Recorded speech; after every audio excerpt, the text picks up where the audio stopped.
تاریخ انسانیت کا وہ واحد جرنیل جس نے 100 سے زیادہ جنگیں لڑیں مگر ایک بھی نہیں ہاری۔ کیا آپ جانتے ہیں وہ کون تھا جسے دنیا کا کوئی ہتھیار قتل نہ کر سکا؟ وہ جسے خود اللہ کے رسول صلی اللہ علیہ وسلم نے سیف اللہ یعنی اللہ کی تلوار کا لقب دیا۔ مکہ کے دھدکتے ہوئے ریگستان میں ایک ایسے بچے نے آنکھ کھولی جس کے نصیب میں دنیا کی عظیم الشان سلطنتوں کو الٹنا لکھا تھا۔ خالد بن ولید قریش کے اس قبیلے بنو مخزوم سے تھے جو اپنی جنگجو مہارت کے لیے مشہور تھا۔ لیکن کیا آپ کو معلوم ہے کہ اسلام کی سب سے بڑی تلوار بننے سے پہلے خالد بن ولید میں ایک ایسی جنگ لڑی تھی جس میں انہوں نے مسلمانوں کی جیت کو شکست میں بدل دیا تھا؟ ہاں، وہ جنگ احد تھی۔ ان کی ایک چالاک چال نے تاریخ کا رخ موڑ دیا تھا۔ لیکن پھر ایسا کیا ہوا کہ مکہ کا سب سے بڑا محافظ اسلام کا سب سے بڑا مجاہد بن گیا؟ ایسا کون سا واقعہ تھا جس میں خالد بن ولید کے دل کی دنیا بدل دی اور وہ مدینہ کی طرف نکل پڑے؟ جاننے کے لیے دیکھیے ایپیسوڈ 2 دی ٹرانسفارمیشن۔ اگر آپ حضرت خالد بن ولید رضی اللہ عنہ کی شجاعت کے بارے میں مزید جاننا چاہتے ہیں تو کمنٹس میں سیف اللہ لکھیں اور چینل کو سبسکرائب کریں۔ جنگ احد اور جنگ خندق گزر چکی تھی۔ خالد بن ولید کی تلوار نے ہمیشہ قریش کا سر اونچا رکھا تھا، مگر ان کے دل میں ایک عجیب سی بے چینی تھی۔ وہ سوچ رہے تھے، کیا یہ وہی دین ہے جس کے خلاف میں لڑ رہا ہوں، یا یہ وہ سچ ہے جسے میری آنکھیں اب تک دیکھ نہیں سکیں؟ اسی دوران انہیں اپنے بھائی ولید بن ولید کا خط ملا جو اسلام قبول کر چکے تھے۔ خط میں لکھا تھا، میرے بھائی خالد، اللہ کے رسول صلی اللہ علیہ وسلم نے تمہارے بارے میں پوچھا ہے۔ وہ فرماتے ہیں کہ خالد جیسا عقل مند شخص اسلام سے کیسے دور رہ سکتا ہے؟ یہ کوئی عام سفر نہیں تھا، یہ دنیا کی تاریخ بدلنے والا سفر تھا۔ مکہ کے 3 بڑے دماغ مدینہ کی طرف نکل پڑے تھے۔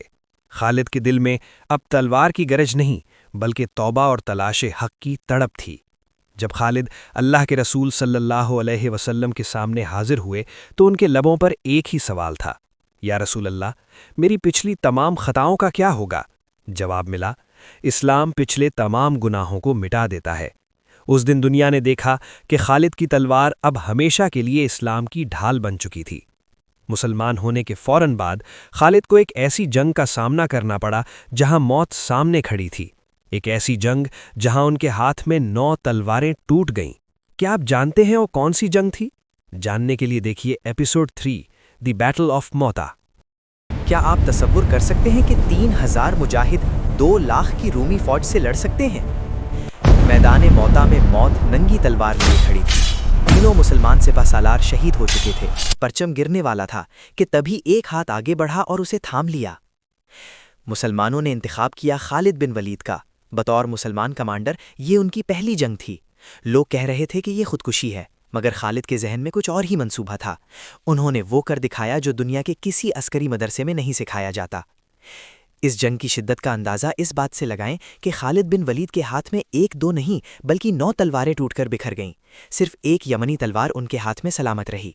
یہ وہ منظر تھا جس نے دشمن کے دلوں میں ہیبت اور خوف بھر دیا۔ لیکن اصل کمال اگلے دن ظاہر ہوا۔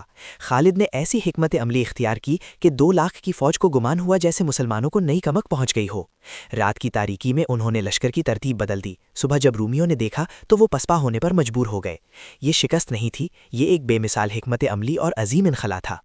جب مدینہ میں خبر پہنچی تو اللہ کے رسول صلی اللہ علیہ وسلم نے فرمایا، پرچم اللہ کی تلواروں میں سے ایک تلوار نے تھام لیا ہے۔ اسی دن سے دنیا نے انہیں سیف اللہ کے نام سے جانا۔ مگر کیا سیف اللہ کی یہ تلوار کبھی رکنے والی تھی؟ اگلی قسط میں دیکھیے فتح مکہ۔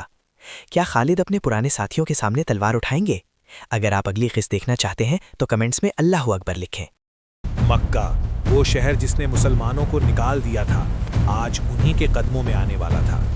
10,000 کا لشکر اور اس کے آگے 4 بڑے دستے، ان میں سے ایک دستے کی قیادت وہ شخص کر رہا تھا جس نے کبھی مکہ کا دفاع کیا تھا، خالد بن ولید۔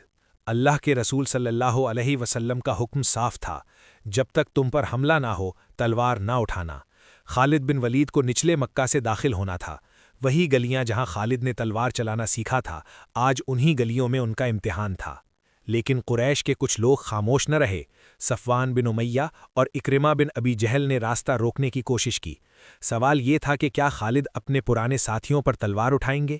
حکم رسول صلی اللہ علیہ وسلم کی پیروی کرتے ہوئے خالد نے صبر اور حکمت سے کام لیا۔ مختصر مقابلے کے بعد مخالفین پسپا ہو گئے۔ مکہ فتح ہو گیا۔ خالد نے اپنی تلوار سے ان بتوں کو گرایا جنہیں کبھی ان کے آباء و اجداد پوجتے تھے۔ وہ شخص جو کبھی اسلام کا سخت مخالف تھا آج خانہ کعبہ کی حفاظت کر رہا تھا۔ یہ خالد کی زندگی کا سب سے بڑا انقلاب تھا، لیکن خطرہ ابھی ختم نہیں ہوا تھا۔ حوازن اور ثقیف کے قبائل ایک بڑی فوج جمع کر رہے تھے۔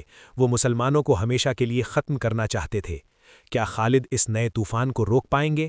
اگلی قسط میں دیکھیے جنگ حنین، جب دشمن نے اندھیری گھاٹی میں مسلمانوں کو گھیر لیا۔ اگر آپ اگلی قسط دیکھنا چاہتے ہیں تو کمنٹس میں اللہ اکبر لکھیں اور اس سیریز کو اپنے دوستوں کے ساتھ شیئر کریں۔